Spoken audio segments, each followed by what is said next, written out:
Hello बच्चों, तो चलिए प्रश्न देखते हैं। और जो हमारा प्रश्न है वह है कार्बोसाइक्लिक यौगिकों के प्रकार बताइए।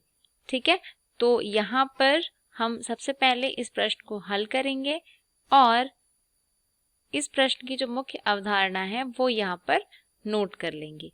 तो यह जो प्रश्न है यह कार्बोसाइक्लिक यौगिकों से संबंधित है, इसीलिए जो इसकी मुख्य अवधारणा है वो भी हम यहाँ पर नोट कर सकते हैं, जो कि होगा कार्बोसाइक्लिक यौगिक। ठीक है, तो अब देखते हैं सबसे पहले कि कार्बोसाइक्लिक यौगिक क्या होते हैं। तो कार्बोसाइक्लिक यौगिक का अर्थ है कोई भी ऐसा यौगिक जिसमें साइक्लो होना चाहिए। ठीक है, और साइक्लो का मतलब है रिंग होनी चाहिए या हम कह सकते हैं वलय होना चाहिए। ठीक है, तो कोई भी वलयाकार अगर कार्बन का यौगिक है तो उसे हम कार्बोसाइक्लिक यौगिक कहेंगे। ठीक है, एक उदाहरण की अगर हम बात करें तो जैसे यहाँ पर बेंजीन का एक वलय है, इस प्रकार बेंजीन की संरचना बनती है, तो यह भी एक कार्बोसाइक्लिक यौगिक है क्योंकि यह भी कार्बन का यौगिक है और साथ ही साइक्लिक है, यानी कि इसमें भी एक रिंग बन रही है।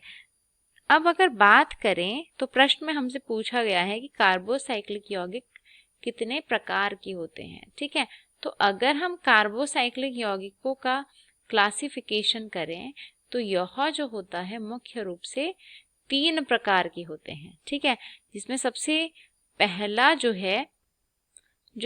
पहला है उसे हम कहते हैं संतृप्त एलिसाइक्लिक यौगिक। ठीक है, संतृप्त एलिसाइक्लिक यौगिक जो है इसका पहला प्रकार है। दूसरा जो प्रकार है वह है एरोमेटिक यौगिक, तो कुछ होते हैं जो एरोमेटिक होते हैं।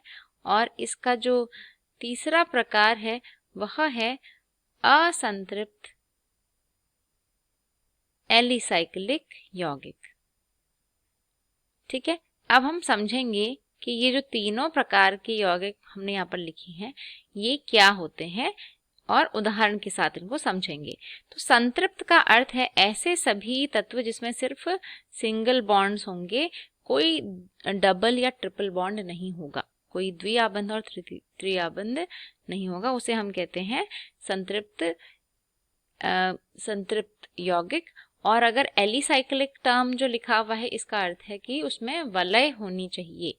ठीक है, तो और जो वलय होनी चाहिए वो संतृप्त वलय होनी चाहिए, यानी उसमें सारे ही बॉन्ड्स क्या होने चाहिए, सिंगल बॉन्ड होने चाहिए। एक उदाहरण के लिए मान लीजिए मैंने इस तरीके से एक साइक्लोहेक्सेन बना दिया। साइक्लोहेक्सेन का अर्थ है कि इसमें 6 कार्बन है, लेकिन 6 के 6 कार्बन जो है आपस में सिंगल बॉन्ड यानी एकल आबंध बनाकर यहाँ पर हैं, इसीलिए इसे हम कहते हैं संतृप्त एलिसाइक्लिक यौगिक। ठीक है, तो संतृप्त का अर्थ है सभी बॉन्ड सिंगल बॉन्ड है, एलिसाइक्लिक का अर्थ है कि साइक्लो है यानी कि एक रिंग है, एक वलय है। दूसरा अगर हम बात करें एरोमेटिक की, तो एरोमेटिक का उदाहरण है जैसे बेंजीन। तो बेंजीन जो होता है यह एरोमेटिक यौगिक होता है। एरोमेटिक यौगिक जो होते हैं ये कुछ ऐसे यौगिक होते हैं जो हकल रूल को फॉलो करते हैं, साथ में जो प्लेनर होते हैं यानी किसी एक ही प्लेन पर, एक ही समतल पर ये होते हैं। ठीक है, तो इन कुछ गुणों की वजह से इन्हें हम एरोमेटिक कहते हैं। और जितने भी एरोमेटिक कार्बोसाइक्लिक यौगिक होते हैं इसमें क्या होता है, साइक्लो तो होता ही है यानी रिंग होती है जैसा कि बेंजीन में दिख रही है, लेकिन साथ में कुछ और भी गुण होते हैं जिसकी वजह से ये एरोमेटिक है। जिसमें सबसे पहला गुण है कि यह हकल का जो रूल है उसको फॉलो करेगा।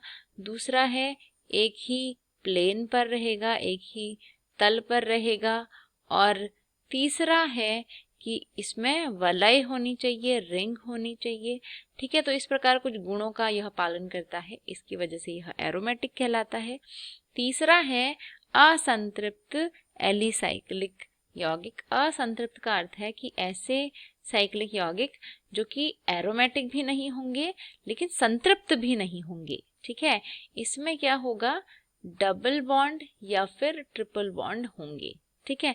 उदाहरण के लिए इस प्रकार मैंने एक साइक्लोप्रोपेन बनाया जिसमें 3 कार्बन्स थे, लेकिन इसमें मैंने एक डबल बॉन्ड बना दिया, तो यह क्या बन जाएगा, असंतृप्त एलिसाइक्लिक यौगिक।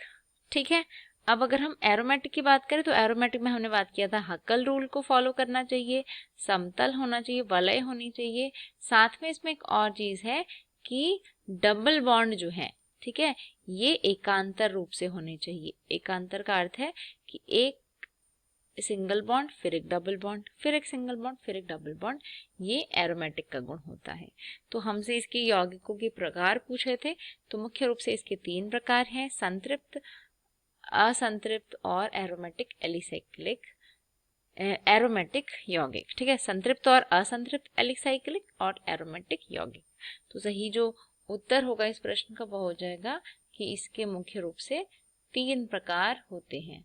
तो मैं आशा करती हूँ आपको उत्तर समझ में आया होगा। धन्यवाद।